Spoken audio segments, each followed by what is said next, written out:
doing? Good, how are you? Good, doing good. Have a seat. Alright. Alright, hello guys. Today we're going to interview Drew Halter. How's it going, Drew? That's good. Good. How are you? Doing good, doing good. Alright, so we're just going to ask you a couple questions today because I hear you're going to make a video. Right. So, is this going to be your first music video? Yeah, it'll be the first. The first? Mm-hmm. Alright. So how do you feel about this being your first video? I'm pretty excited about it. I've never done something like this before with my music, and I think it would, it's just really exciting, to actually do a film, for something that I wrote, and so. That is really exciting. Yeah. So is this going to be from like one of your first albums or a later album you put out? It's a later album. The song's off of my album Lonesome Heartache. Okay. Yeah, the Fragile Love song, which is what we're going to do the video on. So Fragile Love, what made you pick like that song out of all the songs that you have to make a music video of? Okay. I feel like that song, as being an artist that I am, I felt like it connected to me the most.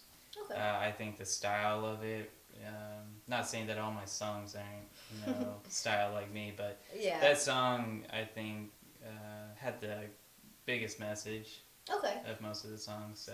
I got you. So when you make the video, is it just for fun then, or you like to do a video, or are you trying to like portray a message through that video? It's a little bit of both. Both. It's always a fun process, putting your music into a music video, and I think, a lot of it is, there is a message I want to get across with the song, and just to express, my art. So. Do you want to explain to the crowd what the message would be then? What would we get out of the video? I think it's just, the song's about how you ended a relationship, and you notice that, down the road that person's moved on with their life, and the other person hasn't quite moved on. And so the message is just, as much as you hate how everything turned out, the point, you just want to get to that point where that other person is and just move on with your life. Yeah, keep on going. Mm-hmm. So when this video starts, are you planning on starring in it yourself, or do you think you're going to get someone to star in it? It's going to be a little bit of both. I'm going to be in some of the scenes where I'd like to be, but I'll have probably close friends. I'm not going to hire anybody to be part of it. So it's just going to be kind of a friends and little fun myself. project and stuff. That'll be fun. I'm sure your friends will enjoy that. Yeah. And then throughout the video, then is it just going to be like a story of you and following you around, or you think there'll be shots of some instruments being played, or you're doing both, or how's that going to go? I think it's going to be both. It's going to be a little mixture. I don't want a music video that's just one thing. Yeah.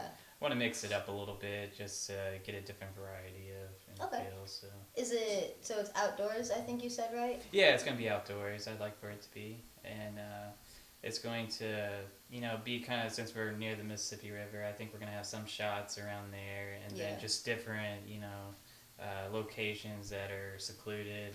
And, so you're thinking more of like a park and downtown feel, or you're going for? I think so. I mean, most of it I'd like to be downtown. Mm-hmm. And then, some shots are just going to be like in an open field or something, just to give it a different, feel for throughout the songs. So with this big thing of shooting a video and working with the producer, what expectations do you think you have of the producer? I would like to keep the video pretty simple. Yeah. I'd like to have them to fully understand the song and for them to portray it, as how I vision. So I think a great video comes with compromise. Yeah. I like to have ideas that I see, but I'd like to have input from the producer as well. Yeah. It's kind of a collaborative effort. So you would want them to make sure they listen and they see what you see pretty much? Yeah, and just kind of mutual understanding. Yeah, and just kind of agree on everything. I don't want it to just be one-sided. Yeah. I can understand that. So when it is produced and all that fun stuff, how do you plan on promoting this? Are you going to have like the producer promote, or you promote, or how's this going to go about? Yeah, I mean, I'd like to have both, if able. The more people that share it, the more views. And, I'll put it on YouTube, my Facebook page, and, all the social media.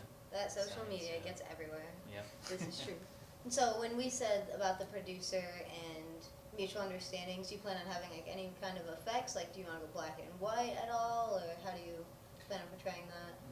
I think I like for this video to be mostly colored. Color. Yeah. Mm-hmm. I think it would suit the song the best and how I vision it. That'd be good. And for this song, I like just color and really simple, nothing extraordinary. You don't want like rainbows and flashing lights Yeah, and stuff? yeah, none of that. So. And so with the production of this video and getting it out, do you think this is going to help promote your music even further? I like to think so. For me personally, I enjoy listening to music, but whenever you can watch a music video, it's like two pieces of art together, you know, and I think it's just a great way of showcasing your work.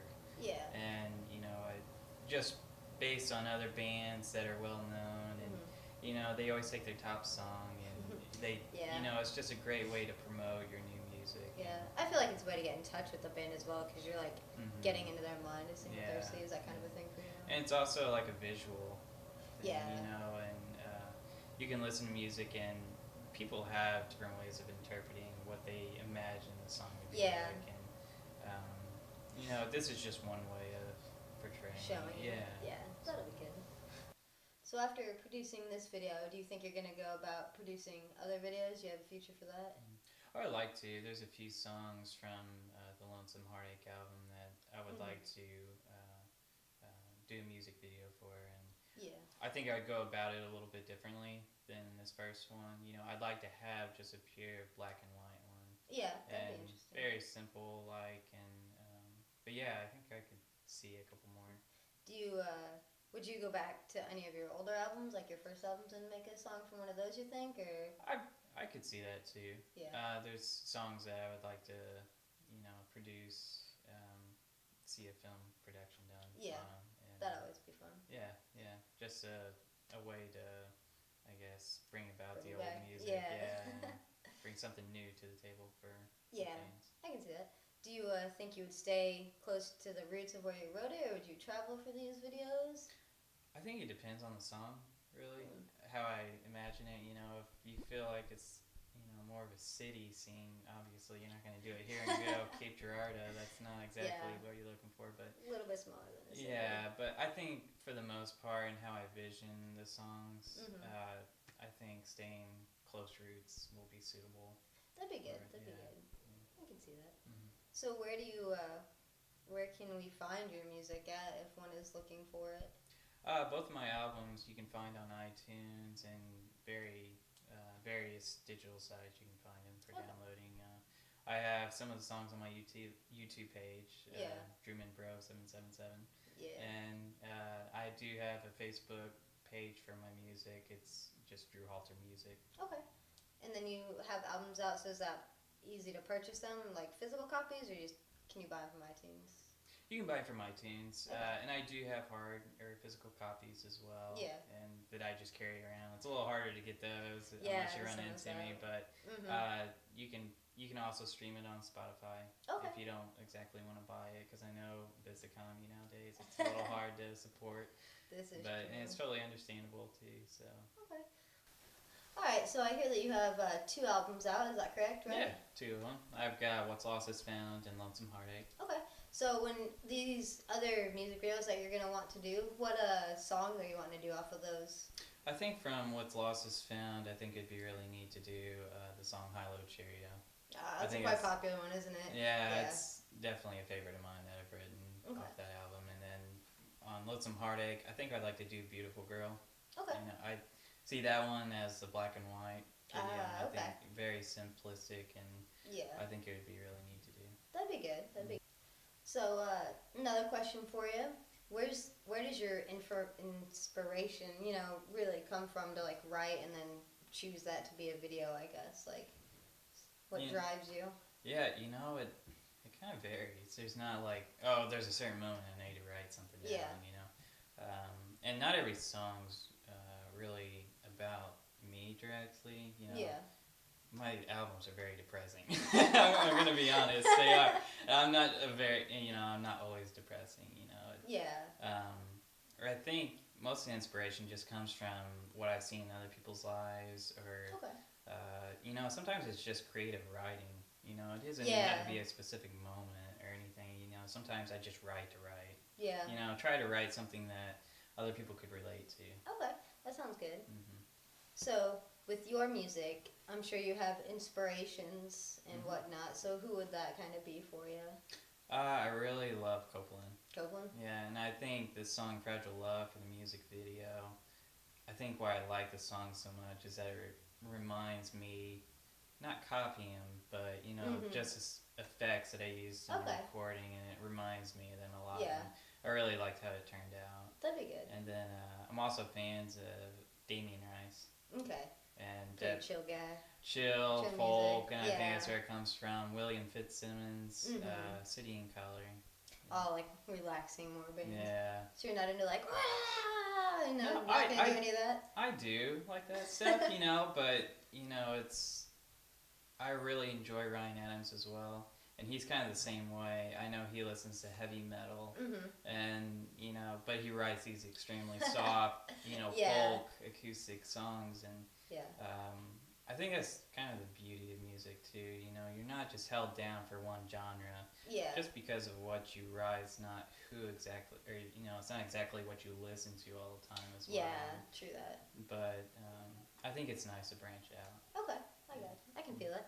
Okay. So your music, I know you've produced 2 albums. Have you done anything like previous like that? Did you ever get a band together? Or have you just done your own solo thing? Yeah, I think starting out, the first album that I never really fully released was "What's Meant to Be." Okay.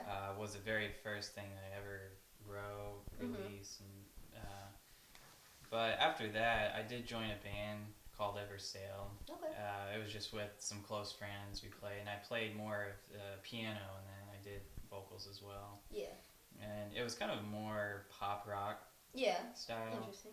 and it was fun while it lasted. it wasn't. We played one show. Oh, that's fun. How was And that? it was really exciting. We had a lot Was of it? fun, and we played. I think we actually headlined. You know, it's kind of nice. You know, Kind it's of a our big first deal. show, and we headlined it. Yeah. But it was, you know, it was fun. Mhm. And, but it got to the point where everybody moved on. You know, a lot of people were moving away. It was a time when I was moving away, Okay. and other people were joining the armed forces, and so we kind of broke Yeah. up from there. So it wasn't like a bitter breakup, but you know, Yeah. it was just a point of moving on. And So you then- could still get back together and just hang out and jam if you wanted to. Oh It's yeah, nothing- Yeah. we still do, and you know, it's a lot of commitment. You know, staying with the band. Yeah. You know, it's very hard, and I give props to those who keep going. You know, it's really it's a hard lifestyle. Yeah. A lot of people don't. You know, when they think of a band, you know, it's like, oh, they have the chill life. You know, Yeah. it's just everything. But you know, if you're on the road all the time, and you know, it's a lot of commitment. Yeah. And so we just kind of broke off from there, and Okay. you know, when I moved away, I still continued doing the solo stuff. And Yeah. that's kind of just where I've continued taking off from. So Okay. Have you gotten to play any more shows with your solo stuff, or I have occasionally, not a lot, not a lot? but I have done a couple shows here and there. Yeah. Are you wanting to do more with shows and stuff, or just want to kind of keep low key to albums and music videos? I wouldn't be against doing a show. You know, it's fun. But I think the biggest joy is writing and producing is what I like. And, Okay.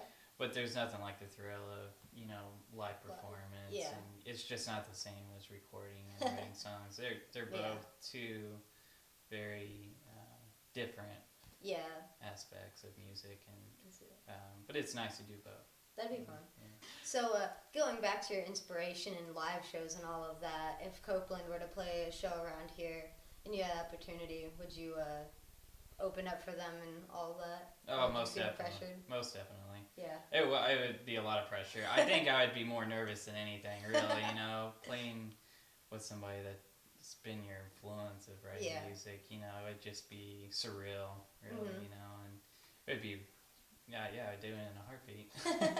It'd be a good fan base. True that. Well, there you go, Copeland. You got an opener right here if you come around.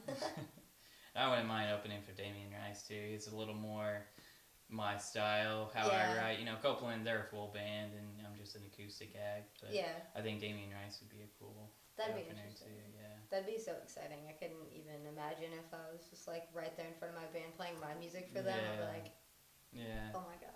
Yeah, it'd be a dream. Yeah.